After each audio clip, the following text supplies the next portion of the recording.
ene enumre yede Awurade ase so noa edi enimu kan odi akwa ni yenumemu no asan de ban chia la so ene enumre yede aseda nkuto ne yede mo no otiasefo nyame edin yede na ase so nyame se oma yakoma omubu yakoma no mana sam emegu asase paso na yemfa asem no ninya asem tiefo nya asem yefo eyi ene yese no o no do Jesus Christ dem amen. Ene enumre nyame ede asem asoma me ampa se ye nyina ye enche ene enumre na ma asem ne title no say our day to day decision. Our day to day decision. Our day to day decision. Abri biara esusuya na se adwina ye eye adem nyame ede amam se me fa mro ye nyina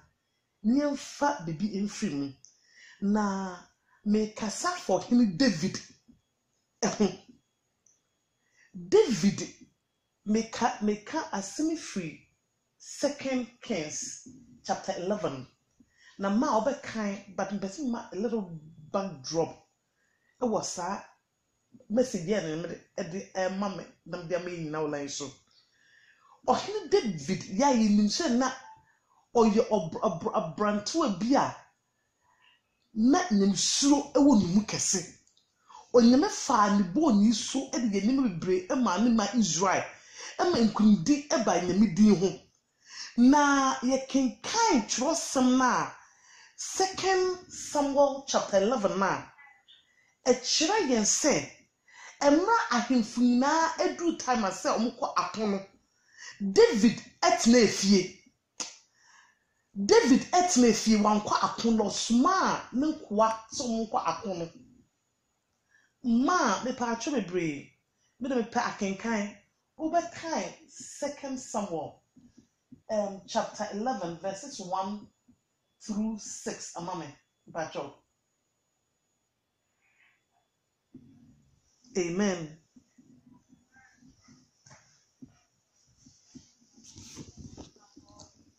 A trust ma me mame nchira wo trust mo akenkan amaye ni nchira bebre na me pese o no kire se okay odu chapter 11 verse 2 no say eyimre but me English version also kire say area midday but ma me can say eyimre but me pese yedi yadwin eko efie kana no yem se yetifitwa ye nifatna efitwa mu emma mpemfo no wo mu nware awia mrem dware no potututu a obiara enhu because dem bia no edwan no asuobue edwan no say self contained say nyamia dum ye wo the see adan ya self contains na edwan ye nyina ewo indoors na yabo epunu yabo edan no so hwe ye kane no na ye maame no omsoro akma achi no modware esan say efie no edwan no etu eda pefe ye nkata edwan no so into oba panyi biara no ma odware daytime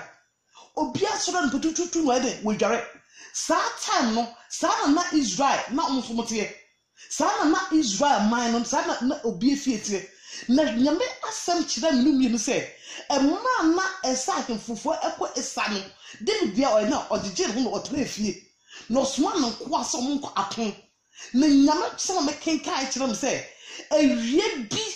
David die why you do ho a wasore no osore nante na bro san so na awiem na Bathsheba no odware and David eni ko bo am so ye kira se Bathsheba na ho ofepa yie onyo ba fun oye shepa okra shep onu twetwa ho so na David ne bo am so no anka obi a wo yanyamsu nipa I think wo ga wachi na ka wo ko dem but ohweye no sa ehwe bio enti ne ho akọ no bewura David mu David nya Bathsheba ho akọ Emma no pensen say ye ko frɛ Bathsheba from rem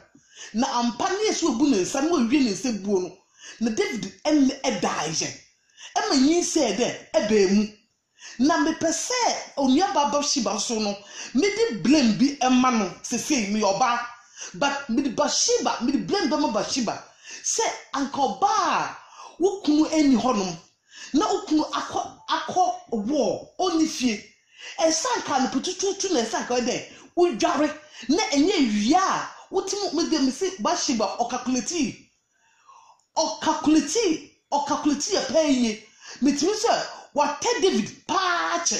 wotimu se David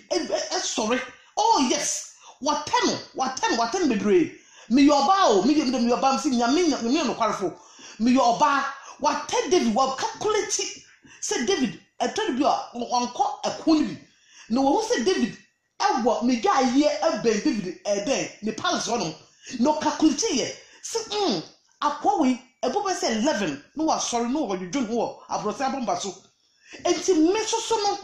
oh yes me so no me calculate ye pa me decision me yam say me pese ahemfo me wura hono no matter what me so kwa me ye ohema ni bi no say David oni yire ba ko ni nu bi no o yire no mebre me so ko kan ho bi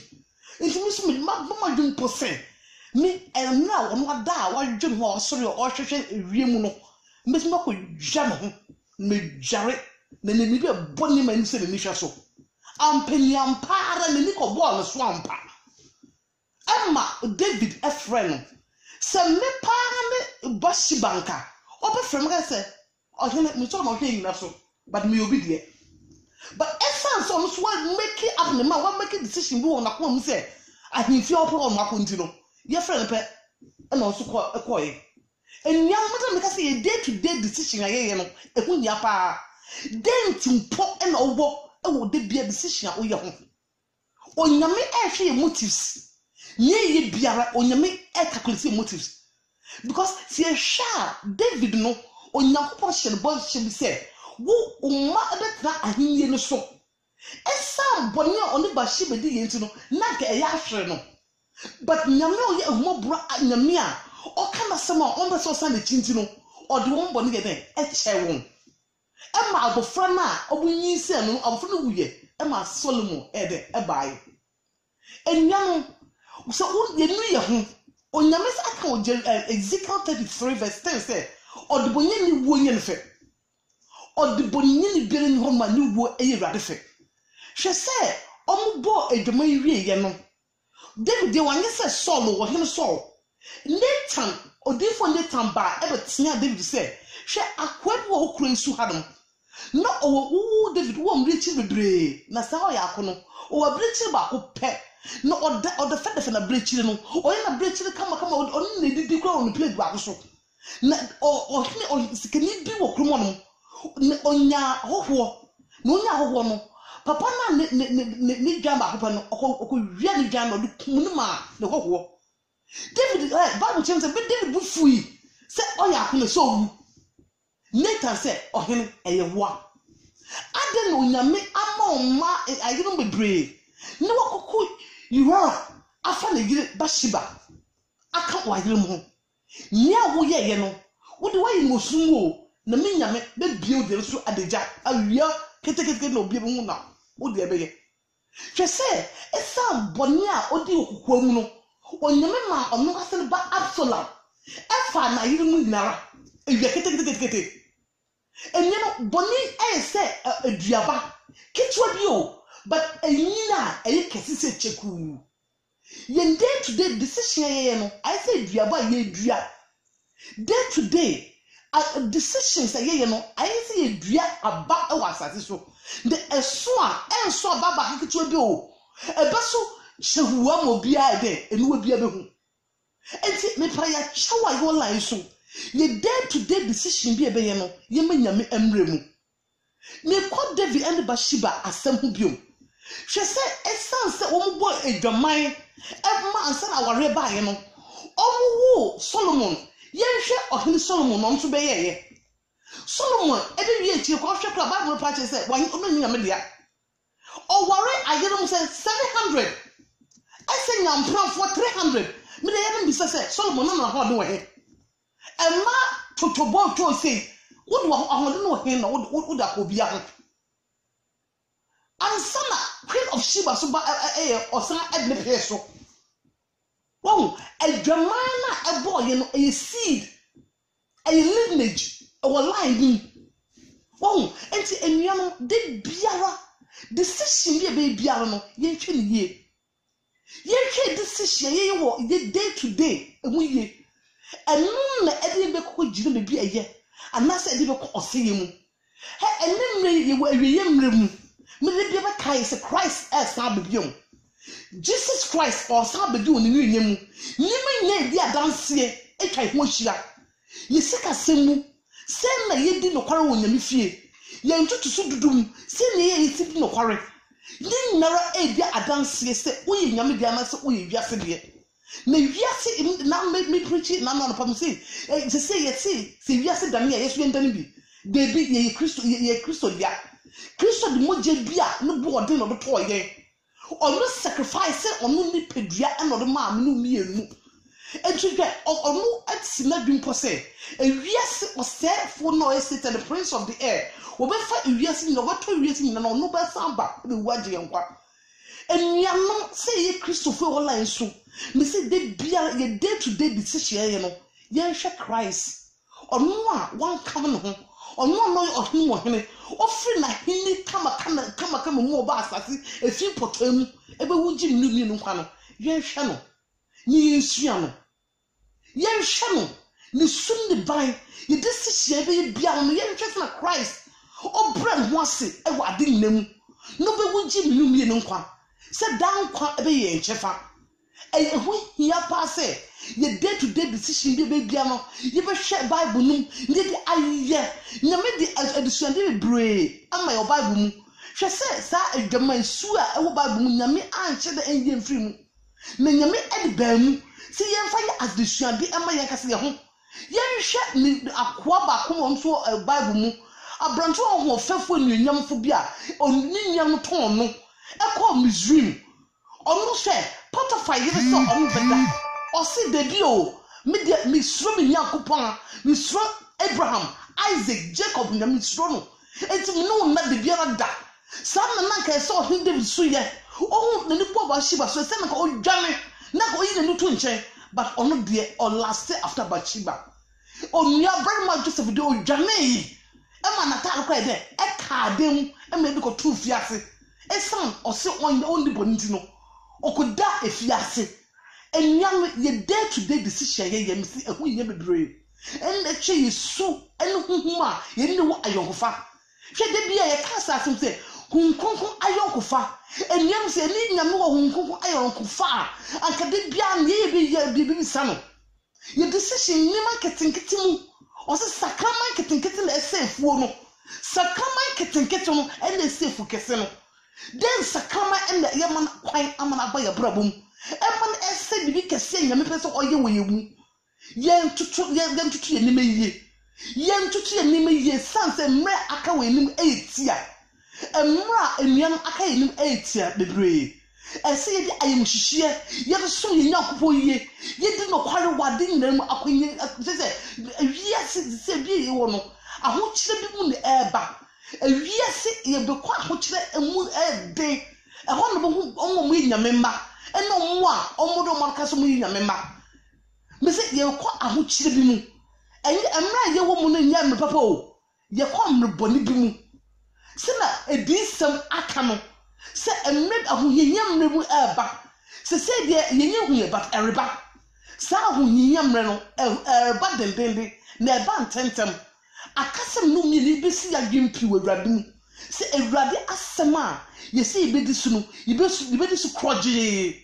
ibedi su ne aye na asem ne yefo ye nya asem kinkan fo wi fofo ne be fa asem no ne aboyemra medan kwamba se onunyam me so asem woni nunyam a ya nya ayirama ne mmo wakasa mmo afna anasa akwapo no kwarefo kakra mrima wodi ho adanse pa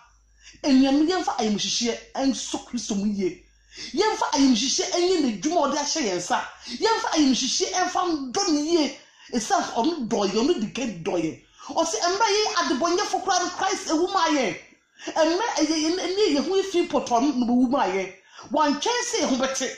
na mmom ye fi ene ye mu ye mu no obugie enti ese ye adwempi si adwempi se ye be ye ade a ebe so no Kristo ni ye nime nde be bia be ye edinini because o se tini ni mu a obiara hu Yakopon Yentimi boy brabo se ewiase erebo ya brabo. Yentimi nye se ewiasefo. Na ye du kwasiada ye Kristofo. Na every adwan ko pe mmenda de ye ewiasefo. Enuanom. Se na David AC na dream so onko akono. No be ni ko hwe ni so hwe. Na de no me ebre na busua no. Si ya hwe ya. Ye be ye ni bi ma. Ye be ma ye ni onyam na me ni onyam ide aboye. You be decision ye manyame ni nyuma de ahwere ye enti enuanom yen tenase e wo kunkuye mu yen tenase e wo nokware mu yen tenase e wo teniye mu yen tenase se be ye bebo bra e be so mu nyame tiasefo enu de bi nem ka se o ma ya be mu se ya hwe ya ye values bia ye wo Ghana e ba kro anom ye be so high America enti ye do America ye be na America fo ye be ma values bia ye mam no e de wura yimu no ye beto atwene ne befo oman ya ye betena mu ni ababu ni ma ye se enua no onua dan ye eni ne namfo miensa omko Babylon krom oma Babylon amamre and defy won omu defy Babylon wo nyima na omu janu akere mu Juda enua no ye di papa ni bia ewura mu de bia na me ka se me de se ya wo krom adam de bia me ka sa asem we se em de pass ya wo oman mu hanum nya wo me free baby ansa me duru oman mu hanum e sense akire bi e de kire me no amam me aye nipa sonko e kuradure mu hanum na me sim bi e de duradura me na me sua amam me sonko e wo kuradure mu hanum hwe se ye mofra ko school Bible class ye man kinka Bible school mu kuro hanum ne ye de ne ye work school mu ne ye my Bible knowledge ne ye kire bi ke wo school mu ne ye ko asori kukuada ye ko asori efiada e kire se ukro mam ne papa kro asori ofia uko school a unya adisua unya Bible asem editor akmam but o man ye betre manam ente sa ye mofra no omo needs that kind of qualities na ye nya ofie no hwe se nyam srosunku wo mu wo papa no obi a papa anaso mama tipenso a wo the full respect man so mama no papa na kroma de ente sa ne mama a oboso obo ne mama de ni first name ni papa oboso ne papa first name e no de bo no just say ye the sa values na ye de mai ofie no ye de hye omu ye mfa hwe mu a sa kroma abrabo no bi e na ombebo but essence say ye mai some values bi a eso gunti no ye pese ye ma ye man emulate us say ye mofra no so mo ko omo chia ye come say hey can we say ye free krodwem hanu ye tumbo mo fran kokko say ye free baby ye ba krodwem hanu ye ma ye day to day decisions na ye mfa nyame asem so mfa ma ye mofre ye mfa nyame asem ye mfa kase mfa bo ye mbra e sense ye mofra ye wo mo kro mo hwe ye omo emulate again obedi se bia so kasa mofre omo nte pa yi omo se omofra no eti wo mpa bo bia wo bo ukoto dwem a wo hye kokrom a wo su dam se ewrade mofre ensew mofre enhu onyame tie ye sufre na se fa awiase abrabo ene di eche mofra na ene ye mofre besua e wo kromam omam ye bisibisi omam bejebeja enyime wedu na ekutia ye ekristofo misi nyime wo omam ekutia ye accepting nyema onyame asem se ebo ebra onbo se ye fade etum is acceptable but nyame say is abomination almost say it's right na eye wrong almost say it's right na eye right almost say it's wrong enuanom edu emra no mienu ye decisions ye be bia no ye be hwe trust mu na their decisions ye ma ekura yetim and define ye na mom ye be define ye ho awo nyame asemu ye be nyame asema ye sika nkrantie nfunu no a kyerɛkyerɛ ye etwitwa nema eni se ewo ya bro mo hwehwe firi mu net e ma kwantrempo no ne ye nante mu se ya amfa nyame asem ankenkan ye hu na nyame asem ereka ye be boy bra biara na mom se fa nyame asem ne kenkan ne ya asem defo a nyame eni ye betena abrini nara onyame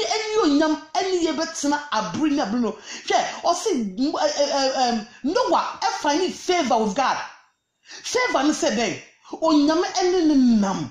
oye titie ma nyame asem eno obi esre no na de bia no nkuto na kristoni ena nkuto na eje na obi ye na do so ye kristoni usuro una usuro menya gira ho nyame asem onye gira ho nyame asem because nyame ede ne nkunim de bu abotine bo wa obi ara ntimi nji mfiri nsem onyame ede abotine bo wa obi ara ntimi de enyi mfiri nsem onyame de atarifitare chewa obi ntimi enyi mfiri nsem na kasem num ye no yebo ya dwumpo aboye timpo se ye be decisions a eso me nyam kuto ani ye be decisions a ebe de onyam ye ni onyam ebre ono ye mbo ye bra biara ne mo be boy bra se onyabe ede moje bia eso mbo na atoye ode moje bia assassin timi anje na ewie ntimi ahwe e no de atom num ye no onyame ya no kwarfo na odo ye nti e wa frɛ sɛ me maprekope minum ye no nyame do ye odo ye sɛ oman mu ode be due mu sɛ enem sɛ ene dey wo man ye sa mre wo fo nso sɛ me hyehyɛ mu ni me tie sɛ ankwagye asɛm nti sɛ onyame do ye eyi kakra na awurade ɔsoso nyame ode ma me sɛ me ne mo nkyɛ enenwumre me da na so Jesus Christ on the ya for ma ewiase nyinara amen.